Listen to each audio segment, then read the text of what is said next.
this is Dizzy Reed from Guns N' Roses, and you're watching MayTheRockBeWithYou.com. Thanks, Dizzy Reed. Hello. Welcome back to Australia, mate. Thank you. And welcome to May the Rock Be With You. Right. Good to be back. It's like a second home for you at the moment. It really is. It has been for the last few years, for sure. Yeah. I mean, you can't complain about coming to Australia, though. Not at all. So, first things, like, why was now the right time for a solo project? It's just the way things worked out. It's something I started a while ago, 10 years ago, actually. Yeah, well. And it was a long process. It just, got put on the back burner over and over and over and over, and just kind of didn't give up though. And this was the time. We had a break, and it worked out with Golden Robot Records, and so why not? Yeah, exactly. Yeah, and you're here to promote it with a show in Sydney at Frankie's on Sunday night. Yep. Without giving too much away, what can people expect? A good rock and roll show. We're gonna play some songs off the record, and we're gonna play some classics covers that I like to do. Cool.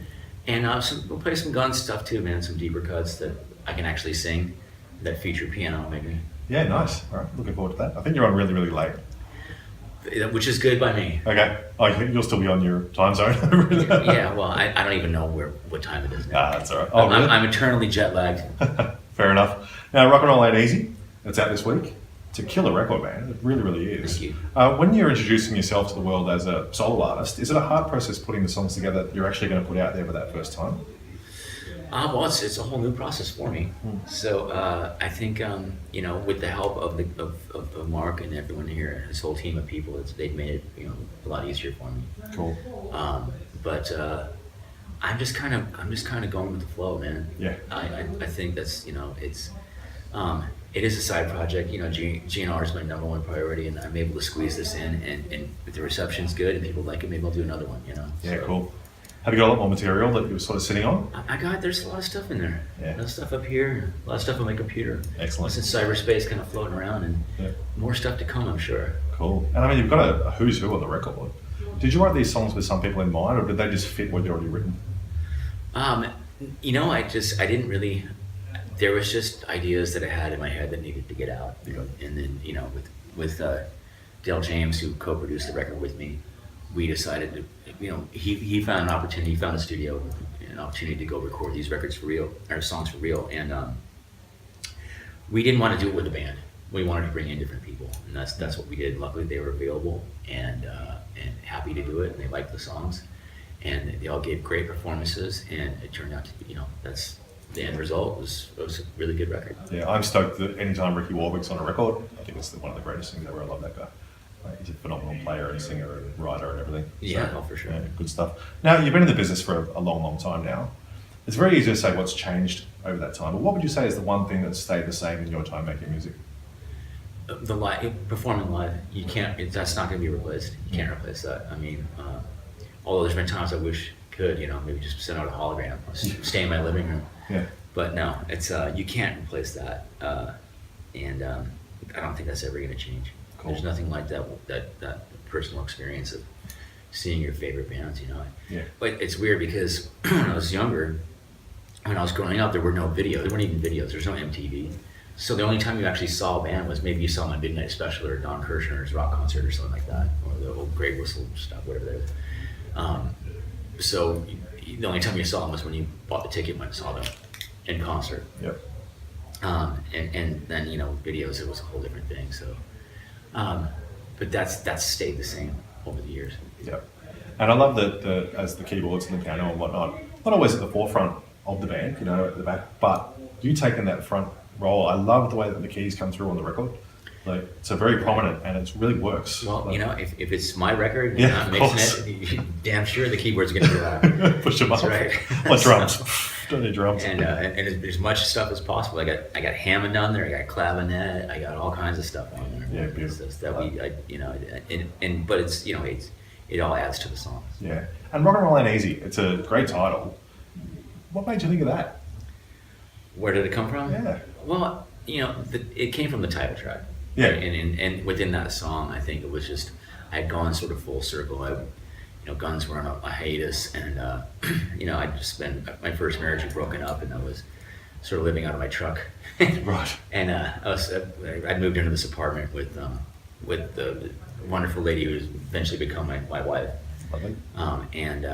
But I was just sitting there and kind of down on my luck and thinking, how am I back here on the street?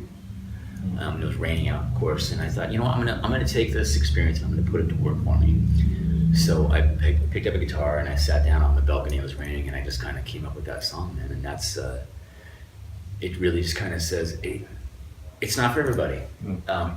It may look like all glitz and glam, and maybe we make it look easy. Even like my kids are like, they think it's so easy. They don't see how much hard work you put into it, and the ups and downs that can happen, and how strong you have to be, and how hard you have to work to get through all that and to maintain it. But at that point, when I sat down with that guitar, I was way past the point of no return. What am I going to do at that point? I was in my 40s. Am I going to go to work at McDonald's and start over? I don't think so. Yeah, they wouldn't even hire me. Yeah. So it's like, that was kind of the theme, and that's kind of where that came from. And it's not for everybody. That song it's pretty serious. I guess it's serious. A lot of the other stuff is sort of tongue in cheek. I hope people get the sense of humor in a lot of it. Yeah. But we kind of figured we decided that kind of said it all. That kind of summed up everything. Okay, perfect. I didn't think of it that way, and that's a really good explanation of what it is. So that's really cool. So, in the business for a long time, was there one piece of advice you were given when you began making music that's really stuck with you throughout time, and that you go back to today? One piece of advice I've given. I've had a few. I was lucky to get a few pieces of advice, and basically just stick with it. Don't give up. I met Ronnie James Dio when I was a kid. I was probably like 18 or 19. He came to the mall in Boulder where they were recording at the Caribou Ranch in Colorado.